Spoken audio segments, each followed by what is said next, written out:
Startup জগতের চাকচিক্যের পেছনে যে একটা কঠিন সংগ্রামের গল্প আছে, আজ আমরা সেটাই সহজভাবে বোঝার চেষ্টা করব। চলুন এই প্রশ্নটা দিয়েই শুরু করা যাক। আচ্ছা, কি হবে যদি সাফল্যের পেছনে ছুটতে ছুটতে উদ্ভাবনের মূল কারিগর অর্থাৎ মানুষগুলোই ভেঙে পড়ে? এই একটা প্রশ্নই কিন্তু স্টার্টআপ দুনিয়ার একটা গভীর লোকানো সংকটের দিকে আঙুল তোলে। আমরা তো স্টার্টআপ নিয়ে খালি ইউনিকর্ন আর বিলিয়ন ডলার এক্সিটের গল্পই শুনি, তাই না? কিন্তু পর্দার আড়ালে গল্পটা কিন্তু একদম অন্যরকম।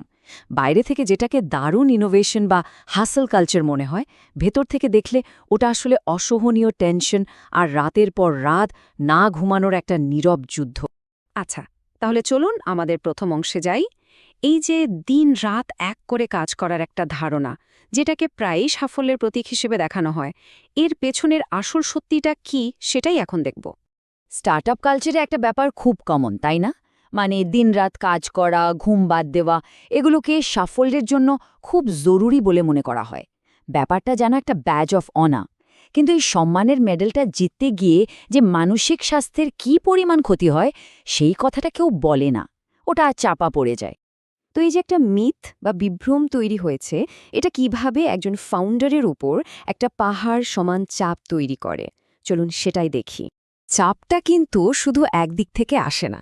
ইনভেস্টররা চায় দ্রুত গ্রোথ, এমপ্লয়িরা তাকিয়ে থাকে লিডারের দিকে, আবার নিজেরও তো স্বপ্ন থাকে।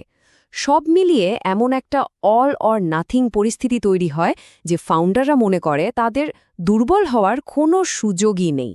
সবসময় শক্তিশালী থাকার একটা মুখোশ পরে থাকতে হয়। আর এই যে সবসময় শক্ত থাকার অভিনয়, এর ফল কি হয় জানেন? একাকিত্ব। নিজের টিমের মধ্যেও নিজেকে একা মনে হয়। কারণ যখন মনে হয় যে নিজের ভেতরের আসল ভয় বা উদ্বেগের কথাটা কাউকেই বলা যাবে না, তখন মানুষ একদম একা হয়ে যায়। তাহলে ব্যাপারটা দাঁড়ালো, এই মারাত্মক চাপটা শুধু সাধারণ স্ট্রেসে থেমে থাকে না, এটা ধীরে ধীরে একটা নীরব মহামারী রূপ নেয়, আর সেটার নাম হলো বার্নআউট। দেখুন, বার্নআউট মানে কিন্তু শুধু অনেক টায়ার্ড লাগছে, ব্যাপারটা এত সহজ না। এটা এমন একটা অবস্থা যেখানে আপনার আবেগ, শরীর, মন সব কিছু একসাথে ক্লান্ত হয়ে যায়। এর ফলে ঠিকমতো চিন্তা করার ক্ষমতা, নতুন আইডিয়া বের করার ক্ষমতা, এমনকি ঠিকঠাক সিদ্ধান্ত নেওয়ার ক্ষমতাও কমে যেতে থাকে। আর এই ডেটাগুলো দেখলে ব্যাপারটা আরও পরিষ্কার হবে। ৭২% ফাউন্ডার অ্যাংজাইটিতে ভোগেন, প্রায় অর্ধেক ডিপ্রেশনে। মানে এটা কোনো বিচ্ছিন্ন ঘটনা না, উদ্যোক্তাদের একটা বিশাল অংশই নীরব এই মানসিক চাপের সাথে লড়ছে। ব্যাপারটা এমন পর্যায়ে গেছে যে এটাই যেন একটা নতুন নরমাল হয়ে দাঁড়িয়েছে। এখন প্রশ্ন হল, একজন ফাউন্ডারের এই ব্যক্তিগত লড়াইয়ের প্রভাব কি শুধু তার মধ্যেই সীমাবদ্ধ থাকে? একদমই না। চলুন দেখি এটা কিভাবে পুরো কোম্পানির ভাগ্যকে প্রভাবিত করে। একজন ফাউন্ডারের বার্নআউট হওয়াটা আসলে একটা ডমিনো এফেক্টের মতো। প্রথমে তার সিদ্ধান্ত নেওয়ার ক্ষমতা কমে যায়, এরপর টিমের সাথে তার সম্পর্কের অবনতি হতে থাকে।